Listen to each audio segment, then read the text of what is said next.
Yo, peace, what's happening? Yeah, Moodslingerz Magazine, it's your man Wyze. it's your man D.Divine. Yo, we out and about today. Yo, man, just a little hot discussion. D, man, what you think about these record labels, man, and how they buying up all of these independent companies like DistroKids and stuff like that? That's crazy, man. It's weird because you had DistroKids, CD Baby, and TuneCore. They already got swept up by what they call it, these digital companies and stuff like that. Right. That's just buying the rights and making it to whereas it's operating all on the premise of being a label than so far as an independent arm, right? Right. So the latest one to date was this company called Even. So they was like one of the last ones that was just like direct to consumer. Is basically what ours do that. So one of the big majors, Universal or whatever, right, bought them. Right. And we were just like, yo. Now they were saying that, well, no, they don't run us. They're just giving Universal access to, you know what I'm saying, for their artists to go. That's that BS, man. Yeah, for their artists to go direct to consumer. But I'm like, that defeats the freaking purpose. Independent, exactly. Yeah. You know what I'm saying? So it's you're either or, goddammit. Either you goddammit this, or just like, oh well, because why would a label give their artists the option of going direct to consumer? Exactly. You know, without getting a piece of that pie. Fuck out of here. Yeah, exactly. You know what I'm saying? So now you got all these artists that think that they're pushing independent product through venues like DistroKids and stuff like that, that are really, you know what I'm saying, is going through the major labels anyway. So they have control whether this stuff gets put out. You know what I'm saying? And what outlets it actually goes to. So, you know, still you don't have that freedom as an artist, so to speak. You know what I mean?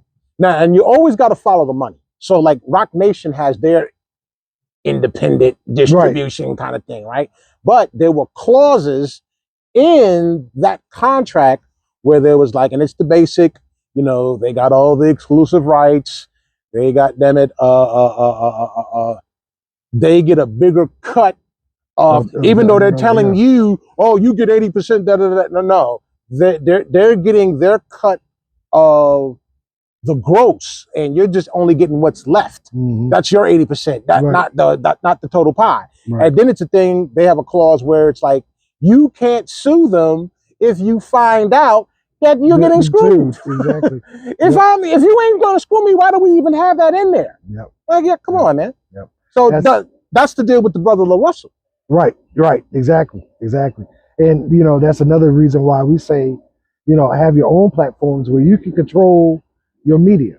You know what I'm saying? Instead of going through these outlets like DistroKids and stuff like that, you have to, you know, what's the word? I guess kind of reach out to your own fan base, you know what I'm saying, and be exclusive to your own fan base, because you're going to get screwed going through these outlets. You know what I'm saying? You're not going to see the reward that you're looking to see. I would, there's some kind of way I would just do, say, like a one-on, one-off type of thing. So I would do like, say, an album deal. If it does good and you're able to eat and everybody's happy, then we can renegotiate. Keep that clause in there, if nothing else. Don't just sign for, okay, we got you for 10 years.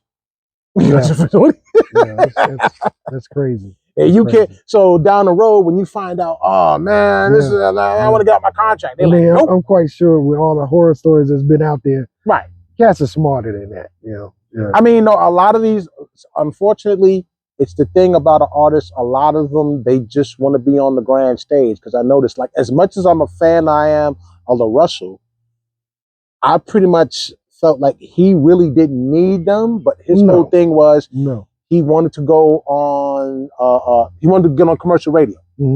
And then they sweetened the deal by letting him do his impromptu performance at the Super Bowl.